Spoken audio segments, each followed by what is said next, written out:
Al Udeid Air Base is the largest U.S. air base in the Middle East, with 10,000 troops estimated to be stationed. The embassy advised U.S. citizens to stay indoors. There was also a warning to British citizens there as well. The UAE also reportedly closing its airspace.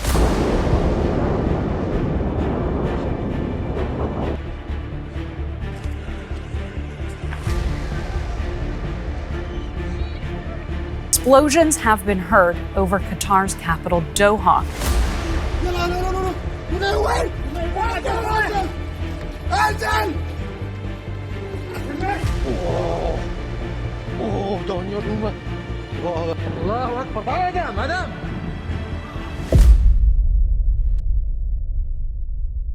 The Iran-Israel conflict has entered a terrifying new phase, and this time, the United States is in the crossfire. What began as a calculated Israeli strike has escalated into full-blown retaliation from Iran. U.S. airstrikes on nuclear facilities and open threats of regime change coming straight from Donald Trump and across the Middle East, U.S. bases are now being named as potential targets.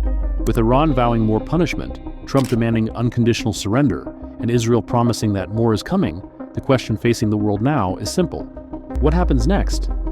On June 22, 2025, U.S. warplanes launched a series of strikes on Iranian nuclear facilities in what the Pentagon named Operation Midnight Hammer. 7 U.S. B-2 stealth bombers flew from the continental United States, each carrying 14 30,000-pound bunker-buster bombs, and over 75 precision munitions were delivered onto targets deep inside Iran.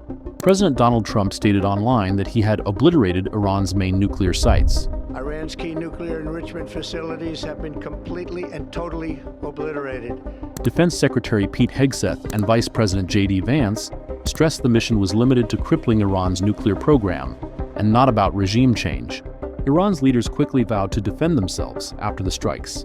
Within hours, Iran launched dozens of ballistic missiles and attack drones toward Israel, a volley that wounded civilians and damaged buildings in Tel Aviv. On Iranian state media and in speeches, officials declared that Iran's nuclear program will continue and that the nation will strike back at its enemies. Iran said it was exercising legitimate defense when it fired on Israel. Notably, senior Iranian commanders have warned that U.S. forces stationed in the Middle East, from Gulf bases to aircraft carriers, are not immune. Iran's missiles have already targeted central Israel, but their latest retaliation came in the form of a direct strike on the U.S. Al Udeid Air Base in Qatar. Doha says its defenses intercepted the missiles. Ayatollah Khamenei vowed divine vengeance on Israel and promised that Israel will regret this on the battlefield. Iranian media reported that Khamenei castigated Israel and those who backed the strikes, promising harsh punishment for the tyranny of the Zionists, warning that U.S. military personnel and even American citizens in the region could be targeted if the attacks continue. Both Iran and Qatar maintain the base as far from populated areas, but Qatar has condemned the strikes as violations of sovereignty and warned it reserves the right to respond under international law. The incident prompted regional airspace shutdowns and warnings from U.S. and U.K. embassies. But with tensions rising and U.S. bases now proven targets, the real question is, was this just a warning shot or the beginning of something far bigger? Meanwhile, hostilities have spread beyond conventional missiles.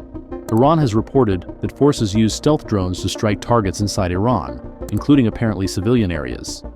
One civilian casualty was confirmed in a June 19th attack on a town west of Tehran. Iranian air defenses engaged Israeli drones near urban centers. In fact, Iran's military announced a heightened alert status, deploying air defense batteries around major cities like Tehran, Karaj, Shiraz, and Tabriz to guard against further incursions. Some commercial satellite imagery analysts noted radar sites lighting up. Moreover, Netanyahu also praised President Trump's decisive action, calling it a historic turning point in the fight against what he labeled Iran's nuclear threat. As the skies grow more dangerous and cities brace for the next wave, one thing is clear: the battle is no longer confined to borders, and what comes next may push this conflict into entirely uncharted territory. As tensions spike, Iran has been busily rallying its allies. On June 23, 2025, Iranian Deputy Foreign Minister Abbas Araghchi flew to Moscow and met Russian President Vladimir Putin. In televised remarks, Putin condemned the U.S. strikes as unprovoked and unjustified, a clear show of solidarity with Iran. He urged the two nations to work together to get out of today's situation. Araghchi told reporters that Iran and Russia were coordinating each other's positions amid the Middle East. He even emphasized that Iran's actions were legitimate defense against aggression and praised Russia as being on the right side of history and international law for backing Iran. Mr. Putin, for his part, lamented that the U.S. had violated international law. The strikes have provoked a flurry of diplomatic responses around the world.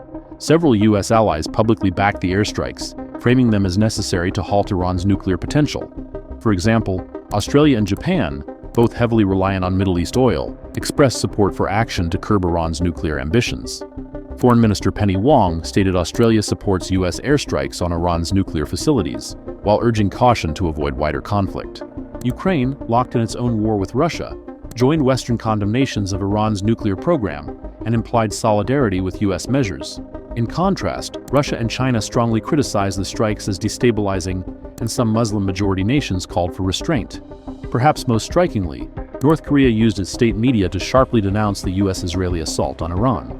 Pyongyang's foreign ministry statement, aired on KCNA, branded the strikes as imperialist aggression and warned of broader chaos in the Middle East if war is allowed to escalate unchecked. Beyond geopolitics, the strikes threatened global energy supply lines. Iran had already warned it could close the Strait of Hormuz, a choke point through which roughly 1/4 of the world's oil flows. Even the suggestion of closing the strait, which lies at Iran's southern border, sent jitters through oil markets. In Iran's own statements, the threat was made clear. Iranian officials had said they could choke off the Hormuz Strait in retaliation. For now, the strait remains open, but industry watchers say carriers are already factoring in higher insurance and fuel costs to steer clear of the danger zone. Back in Washington, President Trump's decision has sparked debate. The White House says the Iran strikes were urgent and targeted, but critics in Congress argue Trump sidestepped the War Powers Act. By law, the president is supposed to notify Congress within 48 hours of military action and seek authorization if it extends past 60 days. In this case, Pentagon officials admitted they notified lawmakers only after the aircrafts were already back out of Iranian airspace. But here's where it gets even more controversial. President Trump authorized the strikes without prior congressional approval, and now both Democrats and Republicans are sounding alarms. Was this a necessary move to prevent a nuclear threat, or a dangerous overreach of presidential power?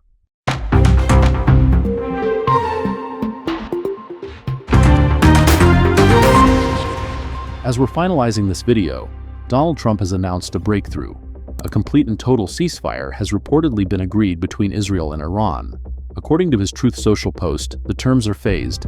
Iran initiates a ceasefire 6 hours from now, followed 12 hours later by Israel, completing a full 24-hour truce he calls the end of the 12-day war. Qatar's Prime Minister and Foreign Minister Mohammed bin Al Thani reportedly helped mediate, securing Iran's tentative agreement. So, is this the beginning of peace, or just a temporary pause before the next missile flies? The world is watching, oil markets are bracing, diplomats are holding their breath. One wrong move and the whole thing could collapse. So hit that subscribe button to stay ahead of every twist, turn, and truth in this conflict, because in the Middle East, the war might end on paper, but the story never really stops.